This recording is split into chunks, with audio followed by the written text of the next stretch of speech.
Come in. Welcome. I'm E.G. Marshall.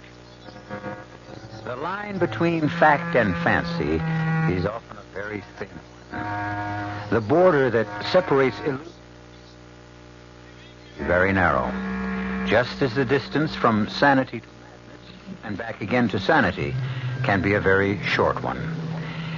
And do we always know where the real world leaves off and the dream begins? Sometime the spirit of a man die before his body die. When his soul, his spirit, die before the rest of him, then the god Marco is especially sad. When that happened, melody of the drum is especially sad too, like now. Listen to the song of lamentation. Death has walked among my people. Here is why this island is called the Island of the Lost.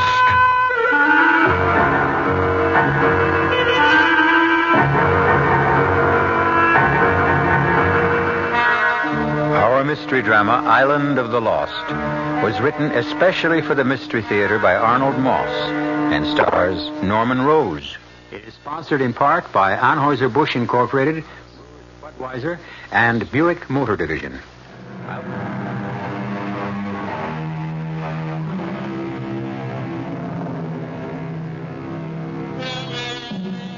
Dreams have breath and tears and tortures and the touch of joy. They leave a weight upon our waking thoughts.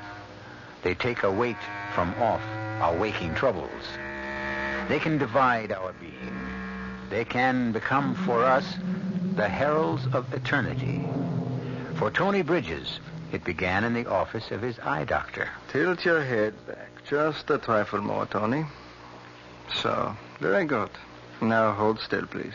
You know, every time you put that head mirror on to examine my eyes... And no talking, my friend. Oh, you're the doctor. One moment more. Mm-hmm. Yeah, so, finished. You were saying, Tony? Oh, nothing important. It's only that every time you examine my eyes and put that big mirror on around your head with the hole in the middle, it always makes me think of one of those science fiction movies with, Boris Karloff. Well, what's the verdict here, Dr. Werner? Doctor will prescribe a stronger prescription for your eyeglass. The prescription I'm wearing strong enough? Not quite, Tony. At your age, shall we say past 39? Past 39? What about for a man who's just past 59? A little stronger still. Fritz, if they'll help cut down on these headaches, it'll certainly be worth the trouble. Yeah, the new glasses may help. May? We can never be sure about these things. We must always hope. You know something, Tony? What? Sometimes I think your headaches could be, how do you say, by something not altogether physical. Oh, come on, Fritz. What's that supposed to mean? How old is your wife? Now, you know perfectly well how old Martha is.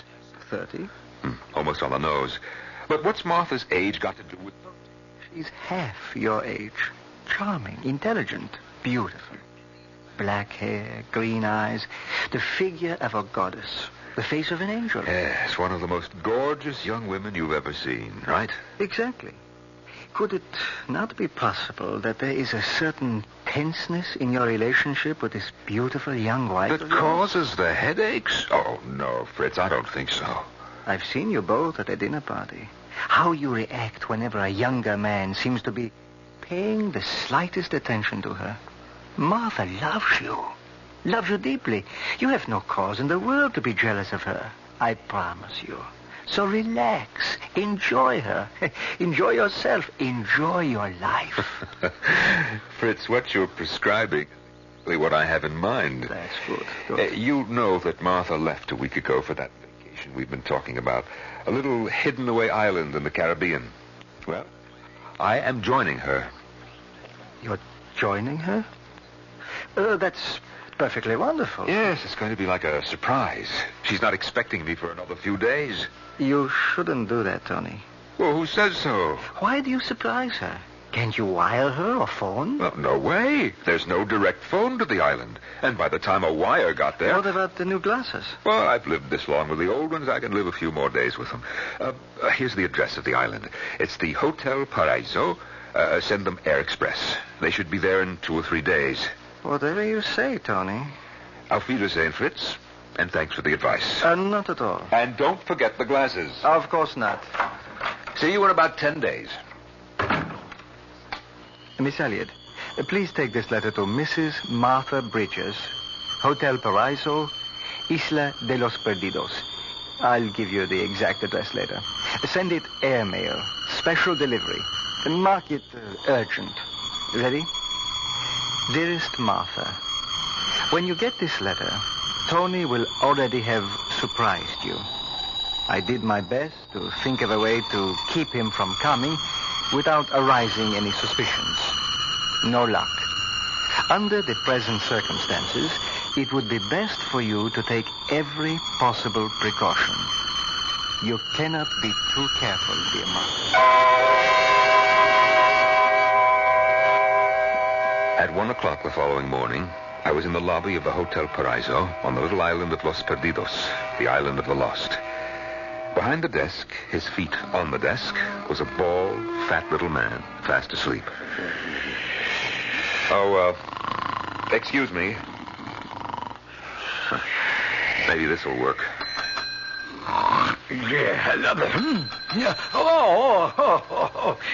Please forgive me, senor. It's all right. I was just taking a few winks of sleep. It's my fault. It is a little late, 1 in the morning, your time. Oh, the hour is of no importance, senor. Welcome to the Hotel Paraiso. I am at your service. My wife arrived last Tuesday, and she doesn't... Of course, senor. Pablo understands. Your wife arrived last Tuesday. Yes, and you're Pablo. Always at your orders, senor. Your lady, this good senora, is expecting you. You will find her in Bungalow B. It is our very best. Expecting? She doesn't even know that... You must not keep her waiting, eh, senor? But this is a surprise. She doesn't even know that I'm coming. Are you sure, Pablo? Oh, I am sure, senor. You didn't even ask me my name. I know, senor, eh? You follow me now to Bungalow B, see? This is our Bungalow B. Enter, senor. Yes, well, you can put my bag over there near the coffee table. Now, this naturally is the living room. The bedroom is through that door. Just a moment. I want to see. Now, we must be quiet. It's dark, but... Yes, that's Martha all right in there. And she's in bed, sound asleep. Well, you yourself have said, senor, it is a little late. But I just can't understand it. Don't try, senor. Meantime, try to make yourself comfortable. Admire, if you will, the beauty of this bungalow. Yes, it's very nice. As you can see, all the furniture is what you call rattan. All beautifully handmade by the artistic makers of furniture of the island. And please do notice the draperies, senor. Yes, they're very pretty. Fishing nets woven by the fishermen of the island and made into most unique decorative hangings. But how could she have been expecting me? I wasn't supposed to... And in the morning, senor, when you awaken, you will see a view from the bedroom window as you have never seen before in all your life. Are you sure that she... Oh, I am quite sure. Bungalow B is situated on a most high cliff looking down 2,000 feet into our beautiful sea and the rocks below. Yes, of course. I look forward to seeing it. In the morning, senor. And now, senor, pleasant dreams. Until tomorrow. What was he talking about? Martha couldn't possibly have been expecting me. Not for another 3 days. Oh, well, it'll all get cleared up in the morning. Oh, I better get undressed, get a little sleep. And my little gift for Martha. My anniversary present. Beautiful string of pearls. Perfectly matched. Oh, wonderful luster. Well, I'll keep till morning.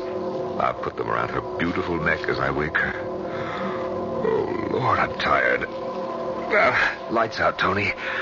I feel as if I hadn't slept in...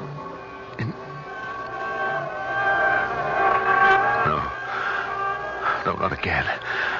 Not here, of all places. Oh, that pain is coming again.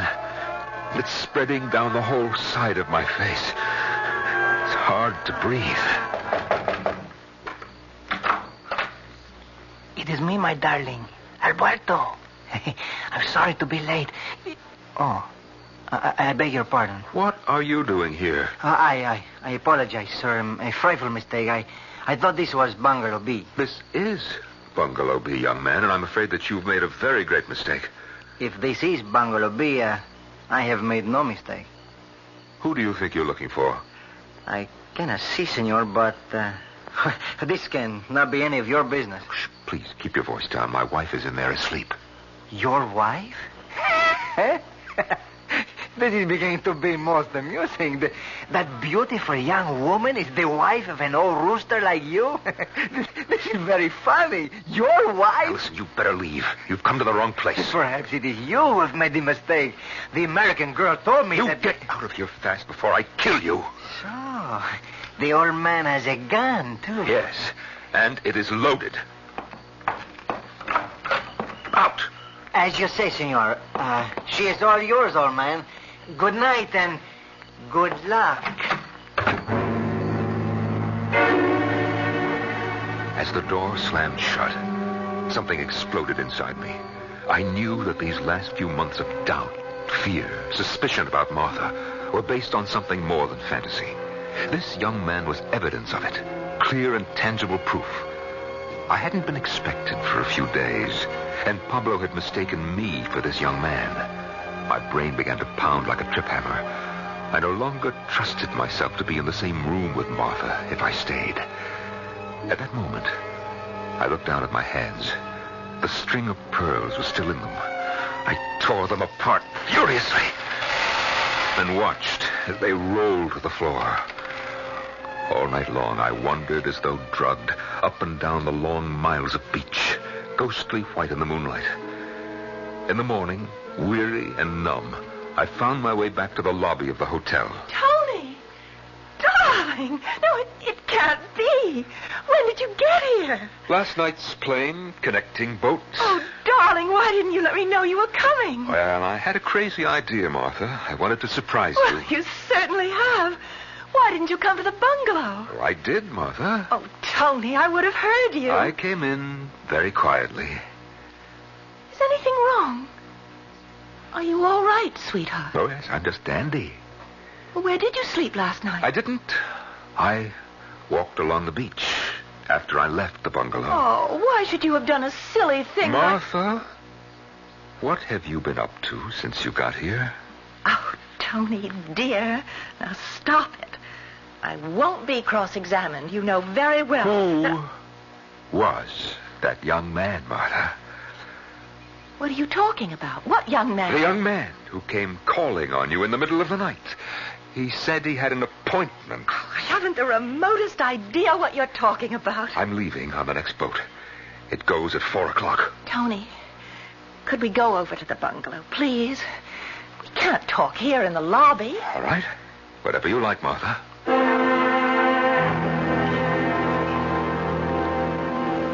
Where'd I put the key? Oh, here it is.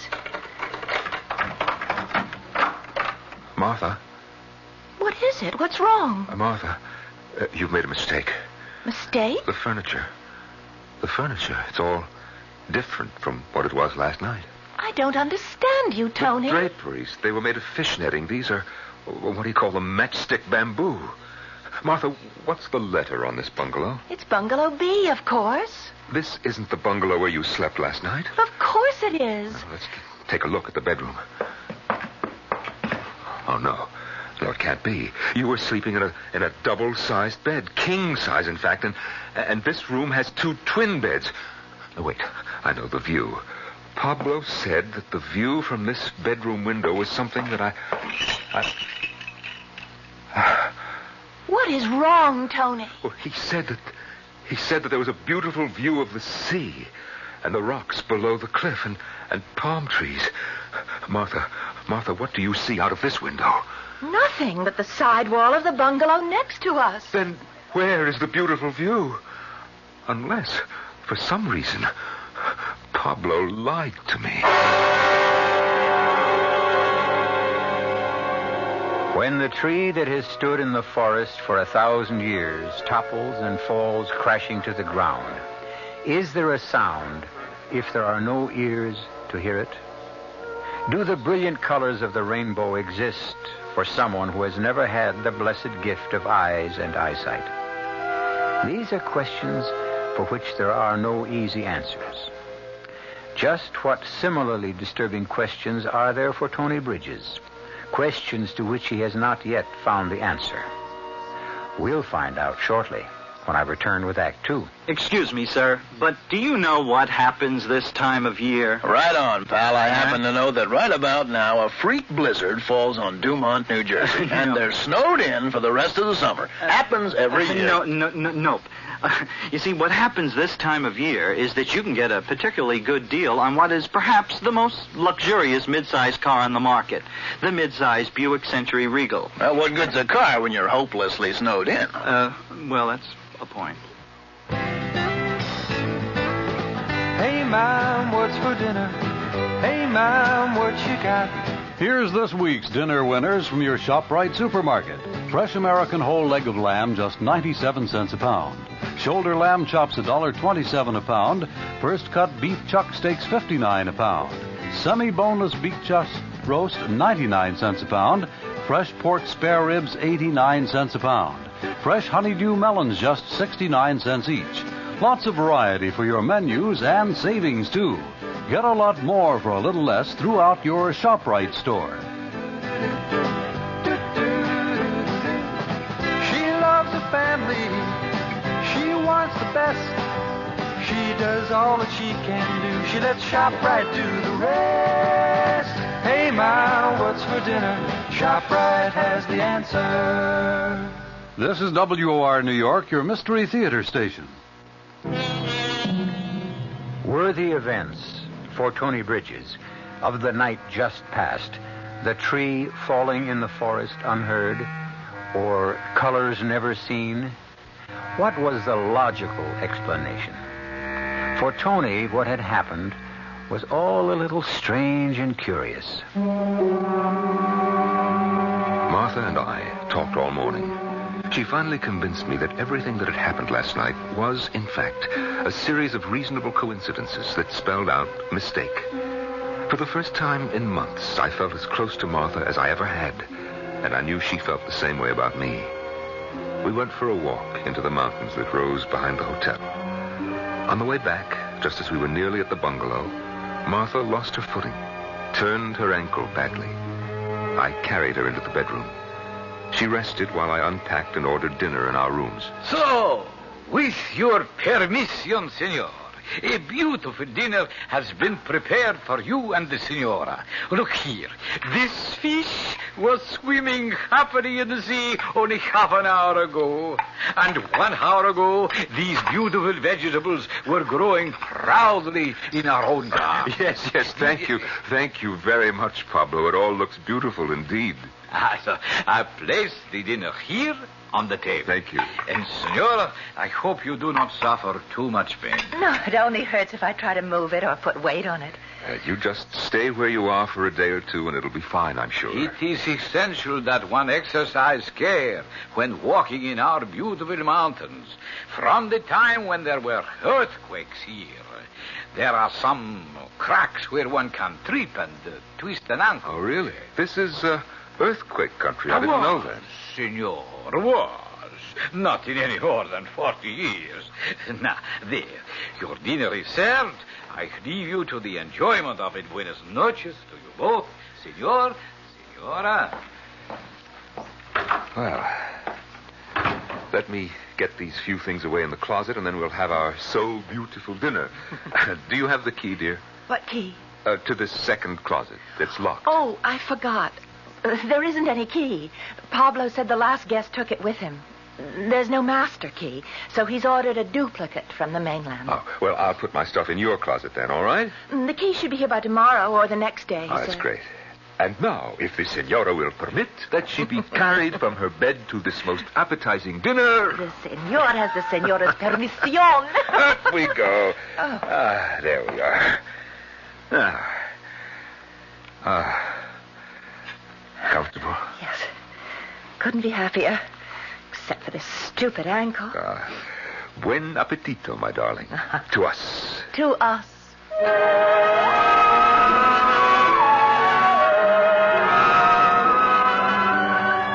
In the middle of the night, I was wakened by the most curious sensation.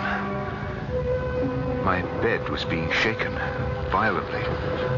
All around me, I had the feeling that the furniture, the pictures on the wall, were vibrating in some strange way. The whole bungalow was quivering. Martha, are you all right? Martha, are you awake? Oh, where's that light? Oh, there. Martha. Her bed was empty. Martha, where are you? Where could she be? Then I suddenly remembered her ankle. How could she have left her bed? Where could she have gone? What had Pablo said about this once having been earthquake country? Of course, that's what was happening. At your service, Senor Reyes. We're in the middle of an earthquake, aren't we? Earthquake? There is no earthquake, Senor. But of course there is. What are we supposed to do? What? Do, Senor?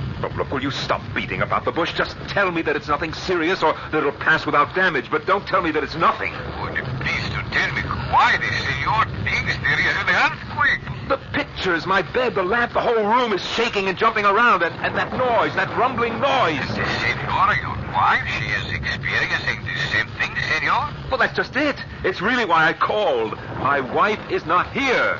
Oh, I am so sorry to hear she is not there. Have you seen her? I regret, Senor. I have not. But where could she have gone? She can't walk. Of this, I have no knowledge, Senor. No, wait a minute. Wait just a moment. The sound seems to have stopped, and nothing's shaking anymore. Is it all over? I think perhaps I can explain. The strenuous climb you have made this afternoon in the mountains, the kindness of the altitude and the thinness of the air, you are not used to it. It happens to many of our guests. What happens? It is a kind of a spasm of the muscles, Senor, from the altitude. I'm so happy it has passed. But my wife, where is my wife? Of that, Senor, as I have already said, I regretfully have not the slightest idea. You sleep well, Senor. In spite of my concern about Martha, I fell asleep immediately. A long and merciful sleep. When I awoke, it was broad daylight. The sun was streaming in through the windows, and everything was exactly as it had been in the middle of the night, except for one thing. Lying in the next bed, reading calmly, was Martha. Good morning, sweetheart. Did you have a good night? I slept like a rock. Where were you last night? Tony, let go of my arm. You're hurting. Where were you? Where did you go? What are you talking about? Where were you? Let go. Get your hands away from my throat. I can't breathe. In the middle of the night, you left this bedroom. Now, where did you go? Are you out of your mind? Take a look at this ankle of mine. It's purple and blue. It's twice the size it was last night. I can't walk on it except with the greatest pain. You asked me where I was last night, I was here. Right here in this bed every minute of the night.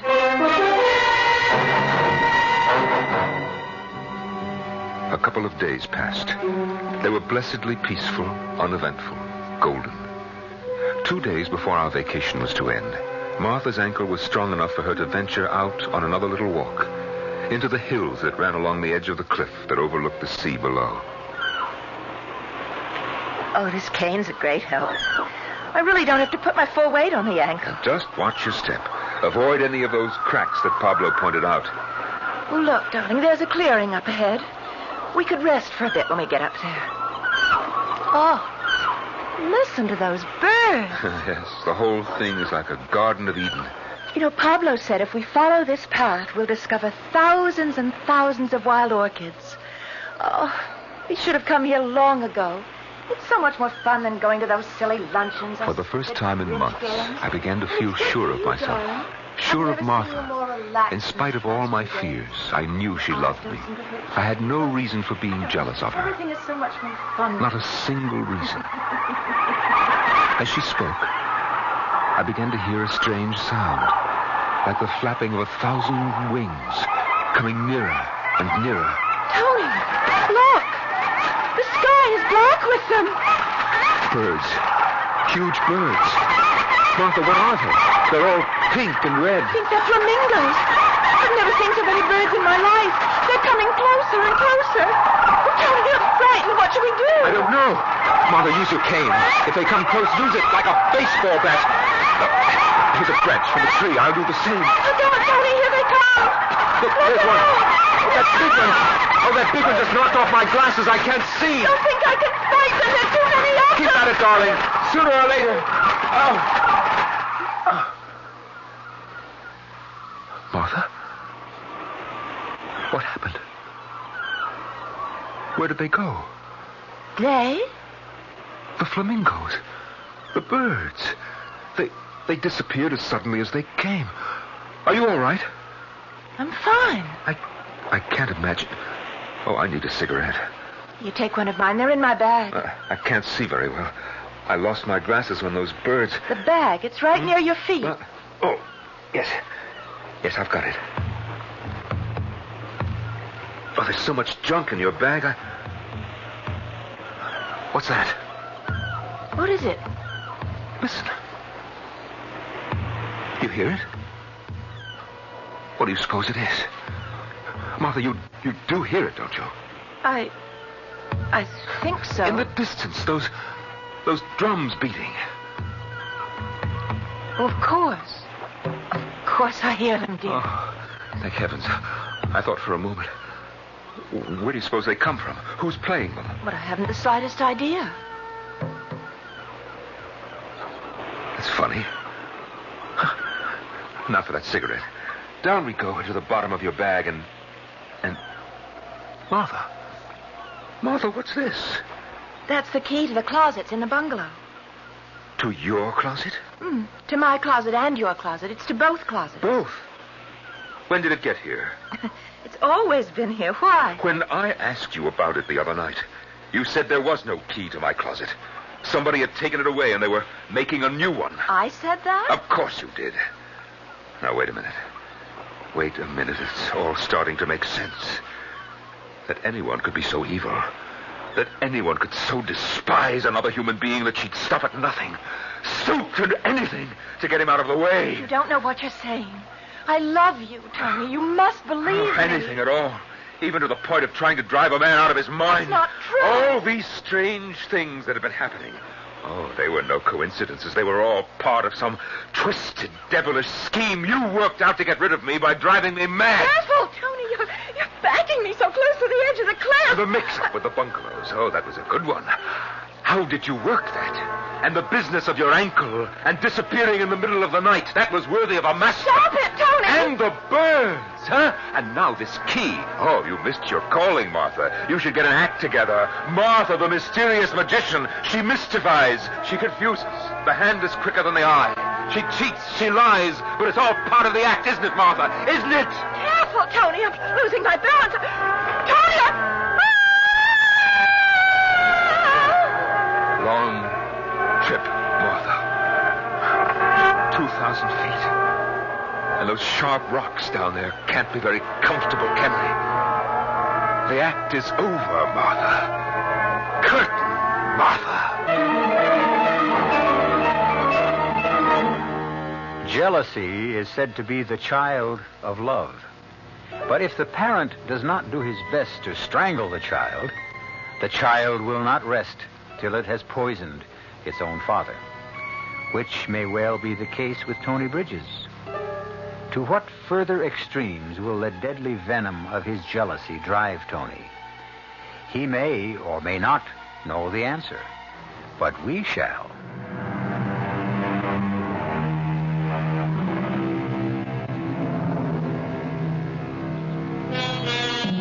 A glorious feeling of exhilaration flowed through Tony.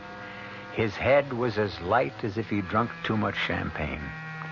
For the first time in years, he no longer had a heavy millstone around his neck, the torment of having a beautiful young woman for a wife. Tony Bridges' only concern now was to find some way to get off the island before Martha's body was discovered. The same drums I'd heard just before Martha. I started walking slowly, deliberately, in the direction from which they seemed to come.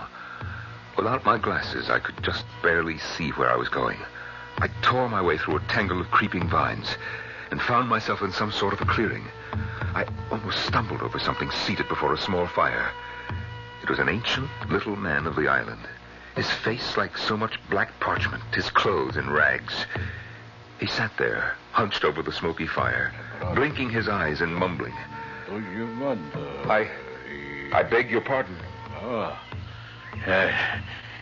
It is all my fault. I should not sit in the middle of the path, but it is a good place to meditate. Who are you? What's your name, old man? He is long forgotten, my name, even by me. What are you doing here? Sitting, listening, thinking. Listening?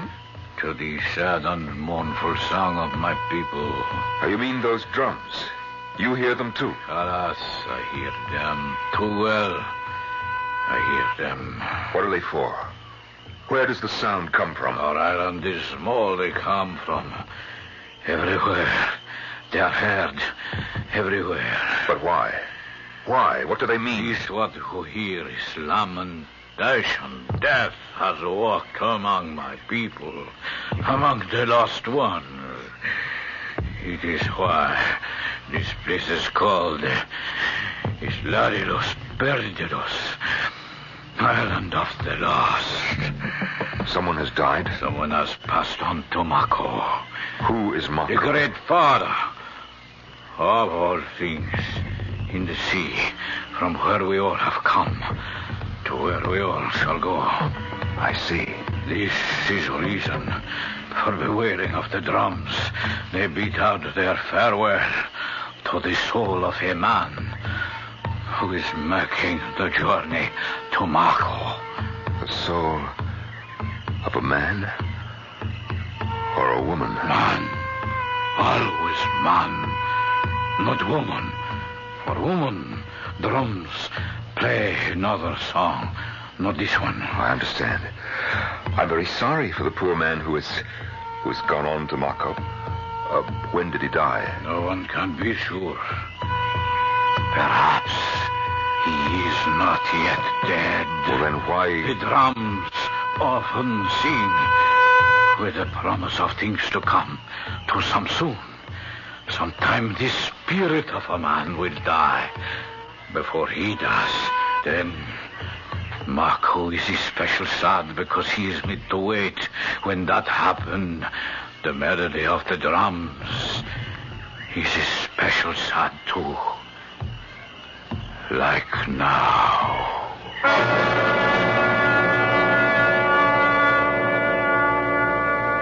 I left my ancient friend as quickly as possible, made my way back to the hotel. I couldn't stop thinking of all the confusing things that had happened since I arrived on this cursed island. The mix-up with the bungalows, the visitor that first night, the missing closet key, what I had thought was an earthquake, Martha's apparent disappearance in the middle of the night in spite of her bad ankle, the attack by the flamingos, and finally, my realization that Martha, in some way, has made all these things happen to drive me out of my mind. Well, hold on there. Has made things happen. Made things happen. Martha is dead. Her body at this very moment is being battered against the sharp rocks by the angry waters of that beautiful blue sea. Senor Bridges, I have been looking for you all over. What do you want? Most especially, I have been looking for the senora, your wife. What is it? For you, senor, this small package has arrived by this morning's boat. Thank you, Pablo. And for the senora, this letter. Handmade, very special delivery. He's marked most... Yes, I'll take it. You will be sure, senor, it reaches the hands of the senora. Is also marked very personal. Don't worry. Thank you, senor. I walked over to Bungalow B. Once inside, I collapsed into the big chair, feeling as though my lifeblood had been drained from me. I opened the package addressed to me. Good old Fritz. My glasses. I put them on, and things came into focus once again. Then I tore open the letter addressed to Martha. Very especial delivery, most urgent, very personal. As I read, my hands began to shake, my head to ache. Dearest Martha, when you get this letter, Tony will already have surprised you. I did my best to think of a way to keep him from coming without arousing any suspicions. No luck.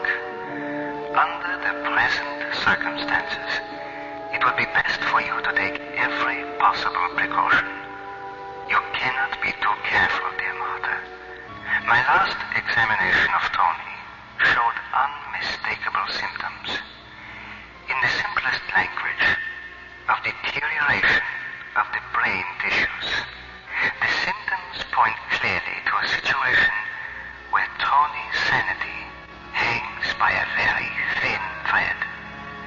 At any given moment, that thread may snap.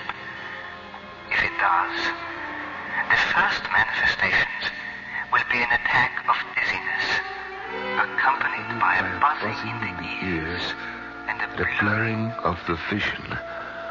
There are also indications of things that follow the classic pattern, that there will be a series of hallucinations.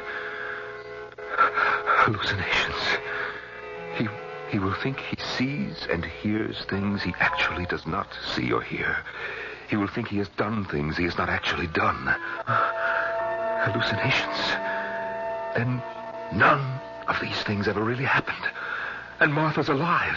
She's alive. Like everything else, I imagined that, too. I imagined that I killed her.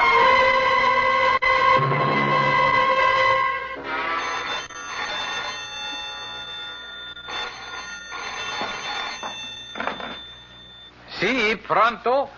Pablo, have you seen the senora? Un momentito, por favor. I have not seen your wife since she left with you, senor. But you don't understand, Pablo. Everything is... Will you please to have a seat for one small moment, Senor Bridges, until I complete this telephone call? Your pardon. Si, Jefe. You see, Pablo, I'm not exactly well, and I had the foolish idea that Martha, my wife, had fallen over that I had pushed her and that she... You understand? The guy usted... no, it's incredible. ¿Está seguro? I thought she might be dead, but now I know that too was what we call a hallucination, something that you think Se cayó en las rocas. A pie de la cuevadra. Oh, lloro de gar. Gracias, jefe. Hasta pronto. And what was that all about, Pablo? I regretfully must inform you, senor, of some very bad news. What is it, Pablo? At the foot of the cliff, senor, just below the hotel, 2 fishermen have just discovered the body of the senora, your wife. The police will soon be here.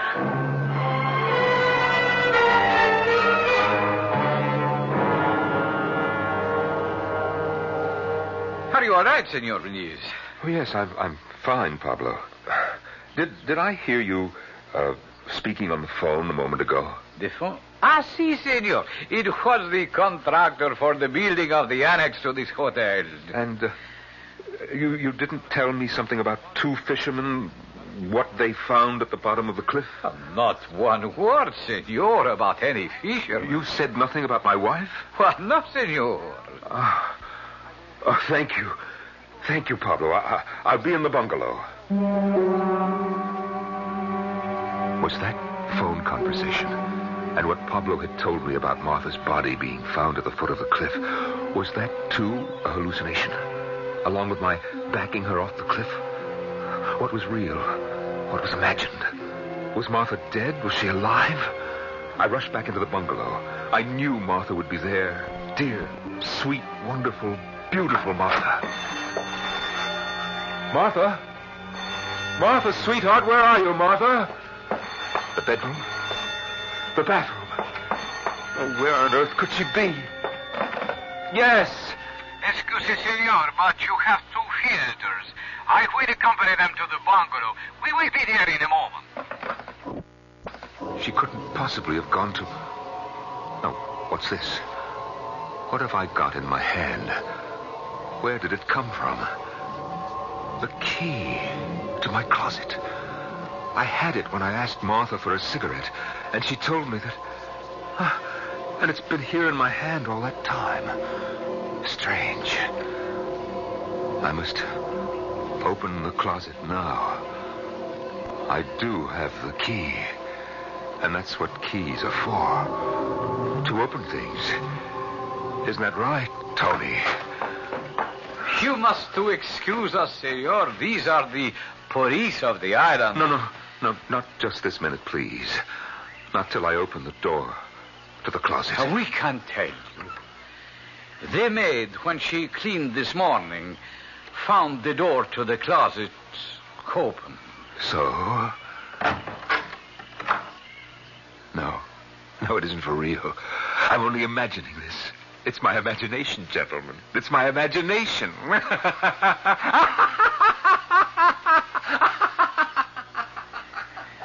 See, Senor Jefe, here in this closet, that is the body of his wife. Is strangled with this string of precious pearls.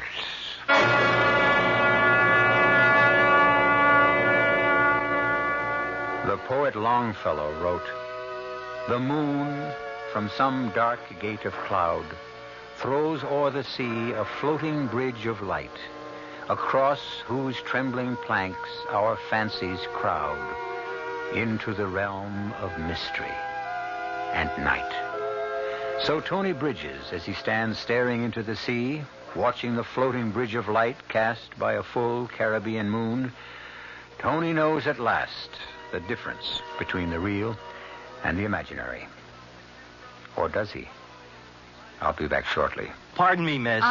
Can you tell me what happens this time of year? Rhubarb reaches its peak. Nope. Muskmelon reaches its peak? No. Oh, well, does it in any way involve something reaching its peak? No, not really. Oh. What happens this time of year is that you can get a really outstanding deal on Buick's small but surprisingly elegant Apollo. And with what's happening to prices, you may never have a better chance to buy a Buick, huh? Hey, I know what happens. Yeah? The buzzards come back to Hinckley Ridge, Ohio. Oh. I hadn't thought of that.